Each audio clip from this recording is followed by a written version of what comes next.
ബാംഗ്ലൂരിലെ ആഡംബര ഫ്ളാറ്റിന്റെ 12-ാം നില. പുറത്ത് കനത്ത മഴ പെയ്യുന്നുണ്ടായിരുന്നു. ഇടയ്ക്കിടെ മിന്നുന്ന ഇടിമിന്നലിൽ മനുവിന്റെ മുഖം വിറയ്ക്കുന്നത് കാണാം. അവൻ ബാൽക്കണിയുടെ കൈവരിയിൽ പിടിച്ചു നിൽക്കുകയല്ല, മറിച്ച് താഴേക്ക് ചാടുവാൻ പാകത്തിന് ശരീരം പാതി പുറത്തേക്ക് ചായച്ചു നിൽക്കുകയാണ്. താഴെ നഗരം ഒരു ഇരുണ്ട ഗർത്തം പോലെ വായ പിളർന്നു നിൽക്കുന്നു. അവന്റെ പോക്കറ്റിലെ ഫോൺ തുടർച്ചയായി വൈബ്രേറ്റ് ചെയ്യുന്നുണ്ട്. അത് എടുക്കാതെ തന്നെ അവൻ അറിയാം, അത് ബാങ്കിൽ നിന്നോ അല്ലെങ്കിൽ ഫ്ലാറ്റ് ഒഴിയാൻ പറഞ്ഞ ഓണറുടെയോ വിളിയായിരിക്കും. നാളെ രാവിലെ 10 മണി.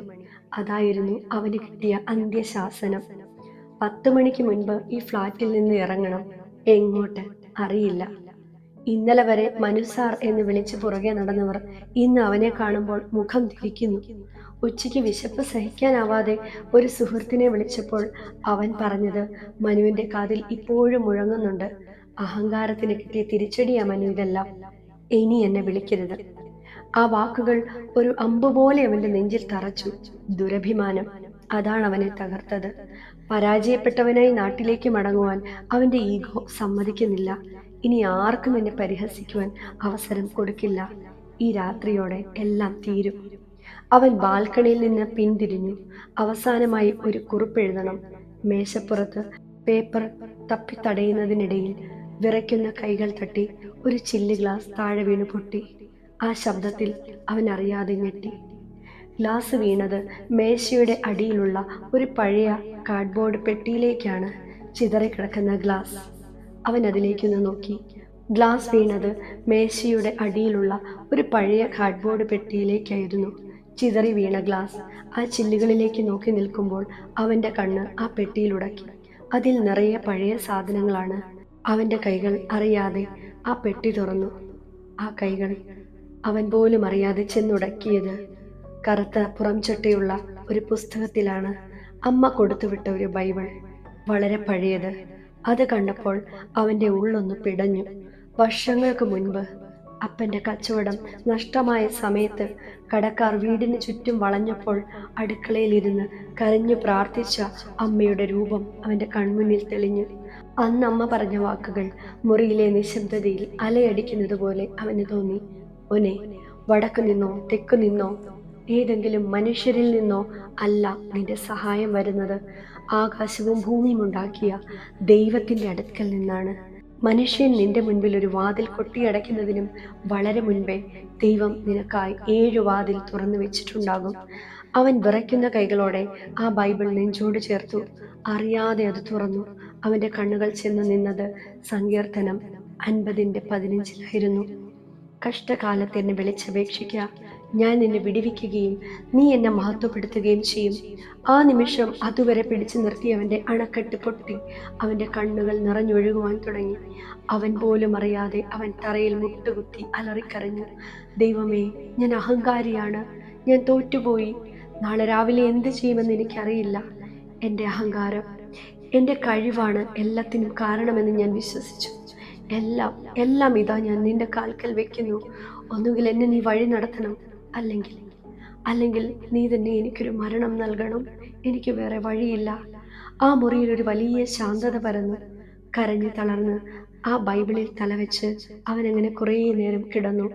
ആഡംബരം എത്തയ്ക്കോ സൗകര്യങ്ങൾക്കോ കൊടുക്കുവാൻ കഴിയാതിരുന്ന വലിയ സമാധാനം ആ ബൈബിൾ ആ രാത്രി അവന് നൽകി. കുറെ ദിനങ്ങളായി ചുമന്നുകൊണ്ട് നടന്ന ഭാരങ്ങൾ ആരെയോ ഏൽപ്പിച്ചതുപോലെ സ്വയം മറന്ന് അവൻ ആ രാത്രി വെറും തറയിൽ ആ ബൈബിളിൽ തലവെച്ചുറങ്ങി. നേരം വളരെ പുലർന്നു. പക്ഷേ അവൻ ആഴമായ ഉറക്കത്തിൽ തന്നെ. എന്നാൽ കുറെ നേരം തുടർച്ചയായി അവന്റെ ഫോൺ റിംഗ് ചെയ്യുവാൻ തുടങ്ങി. അവൻ എഴുന്നേറ്റു. പരിചയമില്ലാത്ത ഒരു ഇന്റർനാഷണൽ നമ്പർ. മയക്കത്തിൽ നിന്ന് മടിയോടെ അവൻ ആ ഫോൺ എടുത്തു. ഹലോ, ഇത് മനുവല്ലേ? ഞാൻ ഡേവിഡ്. ഓർമ്മയുണ്ടോ എന്നറിയില്ല. 5 വർഷം മുൻപ് നമ്മൾ ഒരു ചെറിയ പ്രോജക്റ്റിൽ ഒന്നിച്ച് വർക്ക് ചെയ്തിരുന്നു. മനുവിനെ പെട്ടെന്ന് ആളെ മനസ്സിലായില്ല. ഞാൻ UK-യിൽ സ്വന്തമായി ഒരു കമ്പനി നടത്തുന്നു. വളരെ വലിയ ഒരു സ്ഥാപനം. 2 വർഷമായി വളരെ ഉയർന്ന നിലയിൽ പ്രവർത്തിച്ചു കൊണ്ടിരിക്കുന്നു. എന്നാൽ ഈ മാസം ഏറ്റവും പുതിയതായി ഒരു പ്രോജക്റ്റ് ആരംഭിക്കുവാൻ പോകുന്നു. ഏറ്റവും മുതൽ മുടക്കുള്ളത്. അതിലേക്ക് ഒരു പ്രോജക്റ്റ് ഹെഡ് വേണം. ഇന്നലെ രാത്രി വളരെ പ്രഗത്ഭരായ പലരെയും സമീപിക്കുന്നതിനെക്കുറിച്ച് രൂപരേഖ മനസ്സിൽ തയ്യാറാക്കി ഉറങ്ങാൻ കിടന്നതാണ്. എന്നാൽ ഉറക്കം വളരെ ഡിസ്റ്റർബ്ഡായി.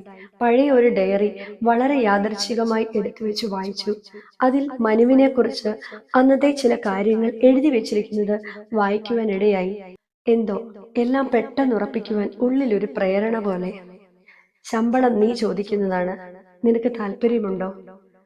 മനുവിന് വിശ്വസിക്കുവാനായില്ല. കണ്ണുകൾ നിറഞ്ഞൊഴുകി. ഇങ്ങനെ ഇടപെടുന്ന ഒരു ദൈവമോ? ജോലി പോയി എന്ന് പറഞ്ഞു കരഞ്ഞ അതേ നഗരത്തിൽ അവൻ സ്വപ്നത്തിൽ പോലും കാണാത്ത ഒരു അവസരം അവനെ തേടി വന്നിരിക്കുന്നു. അതും അവൻ ഒരു അപേക്ഷ പോലും അയക്കാതെ. എത്രയോ ദൂരത്തുള്ള ഒരു ഉന്നതമായ ദേശത്ത്. ഇന്നലെ രാത്രി അവൻ മരിക്കുവാൻ തീരുമാനിച്ച അതേ സമയത്താണ് ആയിരക്കണക്കിന് കിലോമീറ്റർ അകലെ ദൈവം ഡേവിഡിന്റെ ഉറക്കം കെടുത്തി മനുവിനെ ഓർമ്മിപ്പിച്ചത്. ഒരു നിമിഷം കൊണ്ട്, ഒരൊറ്റ നിമിഷം കൊണ്ട് അവന്റെ വിധി മാറ്റിയിരിക്കുന്നു. കടക്കാർക്കോ ഫ്ലാറ്റ് ഓണർക്കോ അവനെ പരിഹസിച്ചവർക്കോ തൊടാൻ കഴിയാത്ത ഉയരത്തിലേക്ക് ദൈവം അവനെ ഉയർത്തിയിരിക്കുന്നു. അവൻ ബാൽക്കണിയിലേക്ക് ഓടി. ഇന്നലെ മരണത്തെ കണ്ട അതേ സ്ഥലത്ത് നിന്ന് അവൻ ആകാശത്തേക്ക് നോക്കി കൈകൾ ഉയർത്തി. നന്ദി യേശുവേ, എന്റെ ബുദ്ധി അവസാനിച്ചപ്പോൾ നിന്റെ അത്ഭുതം അവിടെ തുടങ്ങുകയായിരുന്നു.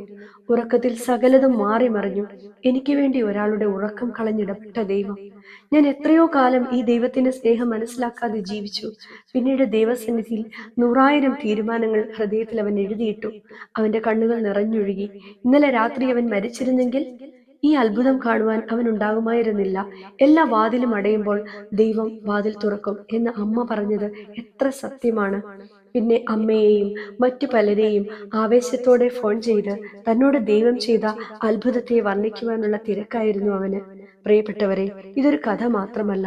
ഇപ്പോൾ ഇത് കേൾക്കുന്ന നിങ്ങളിൽ പലരും മനുവിനെ പോലെ ഒരു മുഴ കയറിലോ ഒരു കുപ്പി വിഷത്തിലോ ജീവിതം തീർത്താലോ എന്ന് വരെ ചിന്തിച്ചവരാകാം. എങ്കിൽ ഓർക്കുക, നാളത്തെ പ്രഭാതത്തിൽ നിങ്ങൾക്കായി ദൈവം കരുതി വെച്ചിരിക്കുന്ന അത്ഭുതം കാണുവാൻ ഇന്ന് രാത്രി നിങ്ങൾ ജീവിച്ചിരുന്നേ മതിയാകൂ.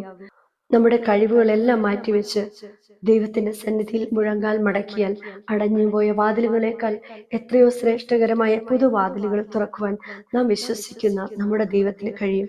ദൈവം നമ്മെ ഒരിക്കലും കൈവിടാത്ത ദൈവമാണ്.